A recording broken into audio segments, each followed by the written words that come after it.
Olá, seja muito bem-vindo ao programa Educação e Segurança. Eu sou o Tenente Coronel Peterson e nossa finalidade é trazer informações e reflexões acadêmicas sobre a prevenção do crime, da desordem e da violência. Sua complexidade e curiosidades, apresentar as ações de instituições e projetos educativos e suas experiências com reflexos na segurança pública, bem como outros assuntos que possam contribuir na construção do conhecimento acerca da proteção da vida. Bom, comprar ou vender um imóvel pode ser uma realização de um sonho ou o começo de um grande problema. Documentos mal analisados, contratos frágeis, dívidas escondidas e negociações feitas sem nenhuma cautela podem transformar patrimônio em batalha judicial. Hoje no programa Educação e Segurança, vamos mostrar como evitar essas armadilhas com a doutora Letícia Frasson, advogada, especialista em direito imobiliário e com vasta experiência profissional no assunto. Doutora Letícia, muito obrigado aqui a sua presença no nosso programa Educação e Segurança. Pela segunda vez, né? É uma honra tê-la aqui conosco para falar desses assuntos tão populares, mas talvez pouco compreendidos, né, pela nossa população. Então, obrigado mais uma vez pela sua presença. Então, Coronel, eu que agradeço, né? É um prazer estar aqui de volta e para falar sobre um assunto tão importante, né? E com tanta demanda na nossa sociedade, que é aí o direito a uma propriedade, né? Claro, com certeza. Bom, quais são os erros mais comuns, assim, pela sua profissão, pela sua experiência, né? Na compra de imóveis e na venda dos imóveis? Quais os erros, os deslizes que muitas vezes as pessoas cometem? Então, os erros mais comuns são aquelas pessoas que decidem, né, comprar um imóvel e compram no impulso, né, sem verificar a fundo a real situação daquele imóvel. Comprar imóveis, por exemplo, irregulares, né, às vezes com preço muito abaixo aí, com o valor do mercado, com certeza já deveria causar algum tipo de estranheza. Sim. Mas é muito comum e, como o senhor disse, né, vem aí pode vir a acarretar uma série de consequências, inclusive judiciais, através dessas compras de imóveis sem uma pesquisa mais aprofundada, né? Sim, muitas vezes, né, as pessoas acabam comprando o imóvel por impulso, pela beleza do imóvel, né, pelo acabamento, por outras características estéticas que venham a encantar, né, a família, e acabam esquecendo da parte jurídica. Isso.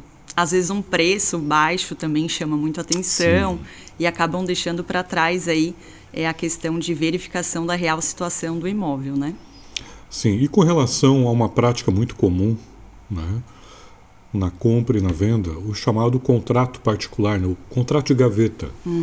Como a senhora pode desmistificar e explicar isso, né, à luz do direito, sobre essa questão do contrato de gaveta envolvendo compra e venda de imóveis? Certo. Então, o contrato de gaveta, a gente já tem que partir do ponto que ele é um documento particular. Ele não é um documento público e ele também não vai poder ser registrado naquele imóvel. Então, ele não tem nenhum tipo de publicidade, né? Não dá aí a legalidade naquela compra ou naquela venda. Então, um imóvel vendido por recibo já é um imóvel que vai virar um imóvel irregular, porque a propriedade daquele bem fica lá no registro de imóveis, né?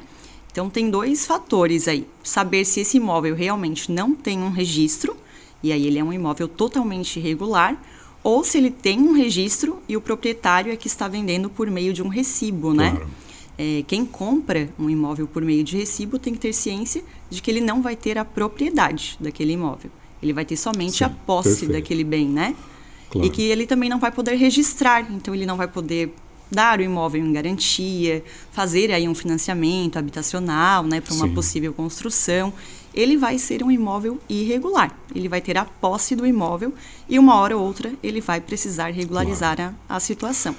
E a senhora poderia falar um pouquinho também a respeito de alguns termos técnicos, né, do direito notarial e muito comum, né, aos funcionários, os técnicos dos cartórios, e que muitas vezes as pessoas comuns acabam não tendo conhecimento específico.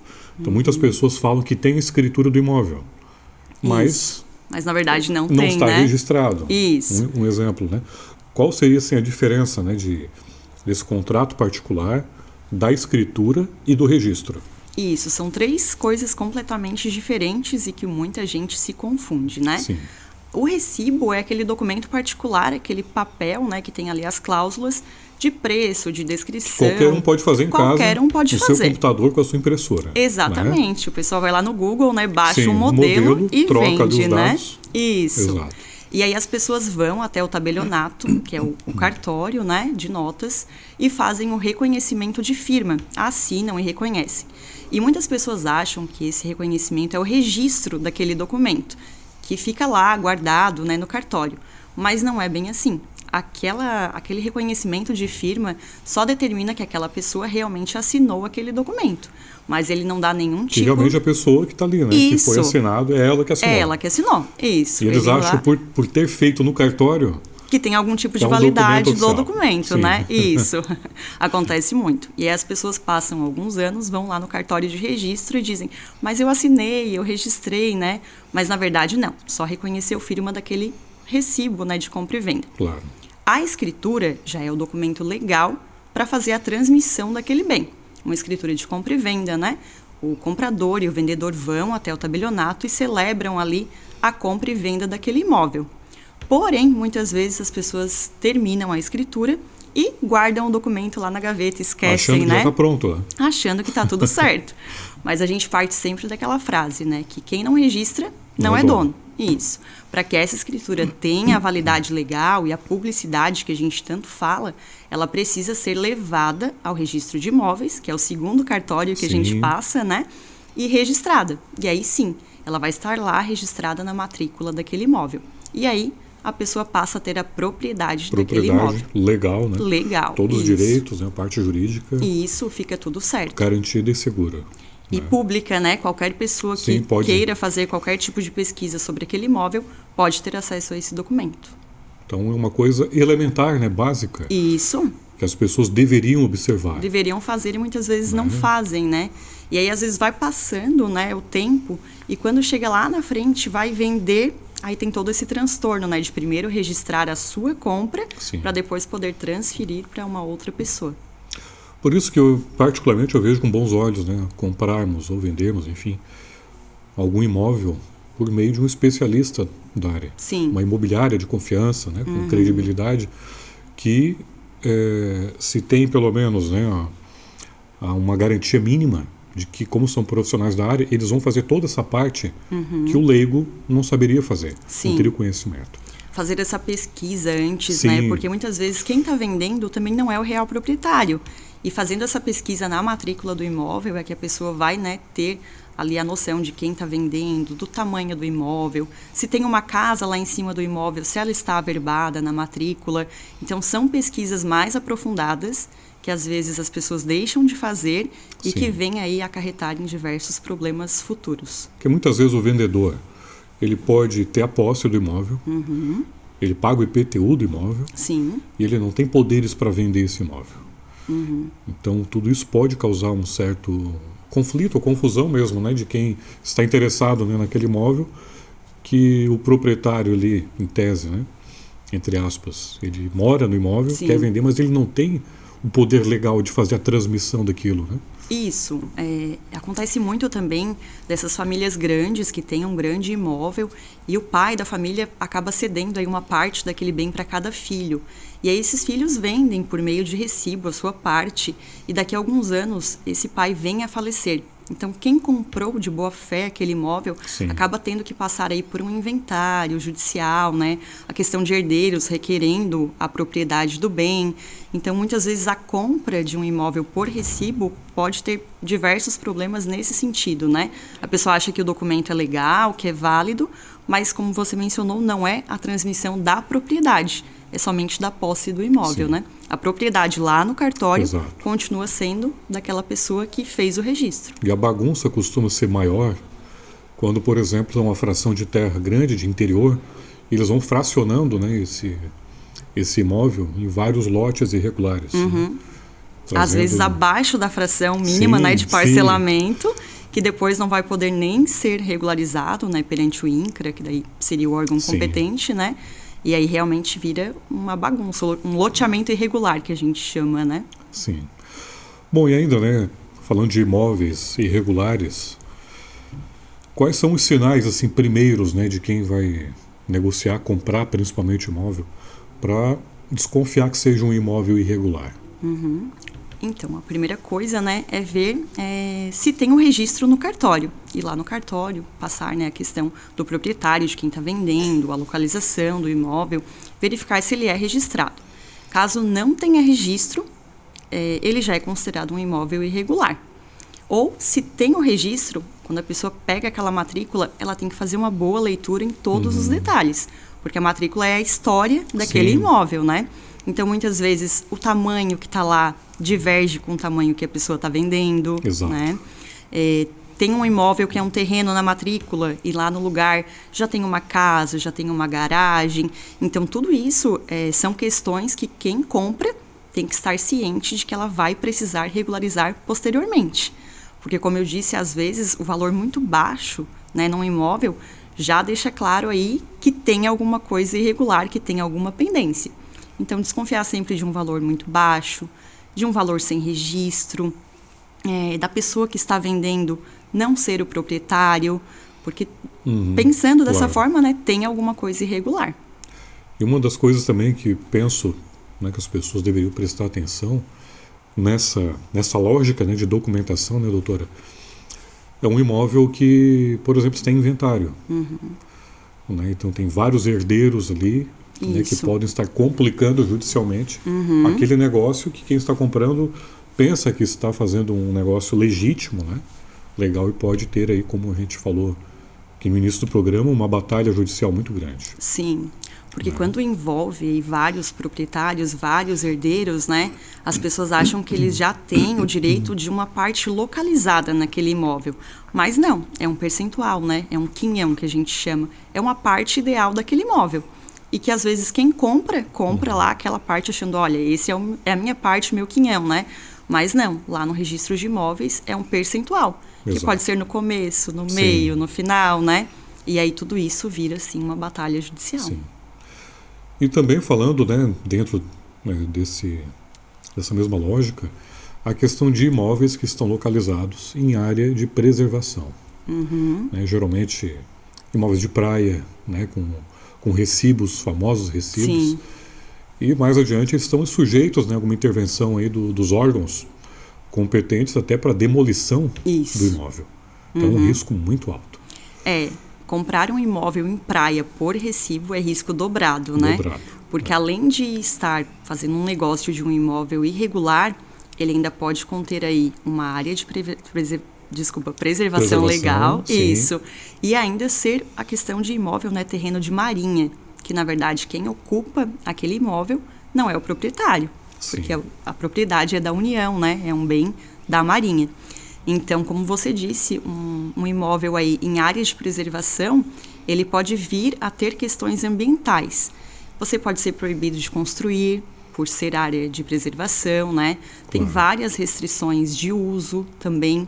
E caso já tenha uma construção, os órgãos, né, competentes, tanto o Ministério Público como o IMA, eles podem requerer aí a demolição dessa construção, como a gente vê, né, com frequência. Com frequência, ultimamente, bem comum. Bem comum. Casas, estabelecimentos sendo demolidos, né? Sim. Então, a propriedade, a posse daquele imóvel por longos anos não tem nenhum tipo de garantia, porque a gente vê com frequência pessoas que moraram a vida toda e em determinado momento tem aí o imóvel demolido. Né? As sanções previstas, né? Infelizmente, são bem pesadas. Né? São bem pesadas. Eu ia mencionar que essa parte ambiental, a nossa legislação ela é bem rígida, né? Sim, e uma hora ou outra ela vai ser cumprida. Pode postergar, né? Mas uma hora ou outra o pedido de demolição ele chega. Exato. Bom, e aí, falando de um contrato de compra e venda, né, pela sua experiência, doutora, de forma básica, né, a gente não tem aqui espaço ou tempo para esmiuçar um contrato, mas de forma básica, quais são os elementos mínimos assim, de segurança que a senhora entende que deva ter para assegurar as duas partes, na sua visão? Então, dito, né, toda essa parte de regularização, dos riscos de se fazer um contrato, né, mas ainda assim a pessoa quer comprar por meio de um contrato. O que a gente orienta, né? O que é o básico em ter um contrato? A descrição bem precisa do imóvel, com endereço, com metragem, se possível, o BCI, que é o número lá do cadastro na prefeitura, né, que gera o IPTU, todas as características possíveis do imóvel, para que ele fique bem caracterizado no contrato. Toda a qualificação das partes envolvidas, tanto a questão do vendedor como do comprador, toda a parte de documentos, enfim, para que fique claro, né, quem vendeu e quem comprou. E nas cláusulas, a questão de valor, se tiver parcelamento, sempre prestar muita atenção, porque tem pessoas que dão algo em garantia, que fazem um parcelamento, né, e acabam não cumprindo. Então, tem que ter ali a questão de multa, de juros, né, a questão de desistência do contrato também é bem comum. Então, a gente sempre orienta a procurar um profissional, né, especializado para que faça um bom contrato aí, contendo tudo que é necessário. Sim, aqui na verdade, geralmente, né, as imobiliárias fazem um contrato padrão, né? Padrão, né? Assim, preliminar ao negócio que será feito no cartório, né? Eles ajustam tudo, sinal de negócio, né? Sim. Para que ele não é o documento final, né? Isso, ele fica convencionado, por exemplo, que ao final do pagamento vai ser feita, né, confeccionada a escritura pública, né? É uma garantia para finalizar aquele negócio, né? Sim, exato. Quando dá alguma garantia também para ver se foi feita a troca. E dívidas, né, ou condomínios, né, uma série de despesas que geralmente os imóveis têm, ficar claro, por exemplo, quem é o responsável a partir, né, daquela data, né? Exato, né, para não ter também dúvidas. É bem importante constar, né, que foi feita uma pesquisa até determinada data para verificar se não tem nenhuma ação que envolva esse imóvel, nenhum tipo de penhora, hipoteca, né? Porque lá no futuro pode vir a aparecer. Então, deixar tudo isso bem claro, com datas, né, principalmente, antes de celebrar o negócio em si. A senhora tem algum caso, sim, claro, sem citar nomes, né, mas casos assim que realmente deram bastante dor de cabeça, imóveis foram vendidos, estavam ainda hipotecados, enfim, alguma história assim rápida para a gente visualizar e materializar como seria, né, uma dor de cabeça dessa proporção envolvendo um imóvel que muitas vezes é tudo que a família tem. Sim. Eu tenho um caso que é bem recente, inclusive, né, e ele ainda está em andamento judicial. De um caso em que a pessoa tinha um imóvel, inclusive foi de herança, mas tudo regularizado por meio de escritura, né? Os outros herdeiros desistiram para essa pessoa. E ela não iria utilizar aquele imóvel, então ela deixou um familiar dela residindo nesse imóvel por 8 anos. E aí agora ela decidiu que ela precisa vender o imóvel, né, se desfazer, e ela requereu que essa pessoa saia do imóvel. Só que não foi feito nenhum tipo de contrato, nenhum tipo de documento, ela só cedeu esse imóvel para essa familiar dela residir, né? E quando ela mandou a notificação pedindo a desocupação, já que não foi voluntária, né? Dias depois ela foi surpreendida com uma ação judicial de uso capião da pessoa que está morando no imóvel. Então hoje ela está numa batalha, né, para reaver o imóvel dela, que ela é a proprietária, mas que infelizmente ela perdeu a posse, porque a posse é da familiar que está residindo lá. Foi mansa e pacífica. Isso. E aí hoje, então, existe uma briga aí envolvendo o uso capião, direito de posse, né, reintegração, e tudo isso poderia ter sido evitado com um contrato, né? Eram familiares, né? Familiares, são irmãs. É impressionante. Sim. A gente fica surpreso, né? Bem surpreso. E também tem outras situações que eu imagino, né? Quando se deixa construir no mesmo terreno, isso. Né? E depois daquela confusão, acontecem divórcios, enfim, e tem aquele valor, aquele recurso que foi investido para fazer uma casa nos fundos, enfim, né? Isso também é um risco muito grande, né, doutora? Investir em imóvel alheio é sempre um risco, né? Porque muitas vezes o que a pessoa pode vir a conseguir é uma restituição de parte do valor do que ela investiu. Então, construir ou plantar em imóvel de alguém vai ser sempre um risco que pode vir também a virar uma batalha judicial. Porque a partir do momento que a pessoa constrói e mora lá, reside por um determinado período, ela pode reaver aí a uso capião, né, por meio do tempo de posse em que ela permaneceu. São situações bem graves, né, que nos trazem muitas reflexões, né, até por a questão familiar, né, como é difícil termos uma relação de confiança e envolver imóveis, né, com base apenas numa palavra, numa amizade, ou enfim, né, como tudo tem que estar realmente escrito em algum lugar, pelo menos, né? Para que numa disputa, num questionamento, Tenha provas, né? A gente tem alguma coisa minimamente escrita e assinada. Sim. Né? Então, e ainda, né, sobre os cuidados que deve ter também, é muito comum hoje as pessoas comprarem imóveis na planta. Um imóvel que não existe ainda, né, de uma construtora que oferece um produto, divulga aquilo. Sim. Né, e pode ser que haja ali uma vantagem muito grande por estar comprando antes, né, quando o imóvel ainda não está pronto, e ter um ganho financeiro, mas também existem riscos nisso. O que a senhora pode estar exemplificando e trazendo de reflexões, né, para a gente, como cuidados e alertas nesse tipo de compra? Então, as pessoas acham que ao comprar um imóvel na planta, ainda não existe nenhum fato jurídico sobre esse imóvel, sobre esse condomínio. Geralmente são prédios, né, que vendem aí os apartamentos já na planta. Mas na verdade não. Antes mesmo de começar essas vendas, esse condomínio já está registrado lá no cartório, né? Sim. Já existe aí um registro de determinados apartamentos e quantidade, descrição, né? O número que vai virar cada unidade. Sim. Então, antes de comprar, de efetuar a compra, ir até o cartório de registro de imóveis da cidade, né, onde o imóvel vai estar localizado, e verificar essa questão, se realmente já está regularizado lá. Eles têm um prazo de construção, também prazo de entrega, né? Então, vai estar tudo determinado lá na matrícula desse imóvel. E aí, sim, pode efetuar a compra, né? E caso, como você disse, ainda assim vai ter risco, né? Sim. Caso ele não seja entregue no prazo estipulado, vão ter ali as sanções que estão lá no contrato, como devolução do valor pago, o desfazimento do negócio, né? A importância também estou aqui refletindo, né, da escolha, né, de uma empresa, de uma construtora realmente seja confiável, consolidada no mercado, o tempo, né, que ela executa esse tipo de produto também é bem importante. E uma dor de cabeça grande também de não entregar o imóvel, né? E fazer toda a documentação necessária também, né? Não simplesmente comprar e já começar pagando. Às vezes a gente vê essas feiras, né, que já pegam a entrada na mesma hora. Sim. Então, pensar com calma, né, se é realmente aquilo que a pessoa quer.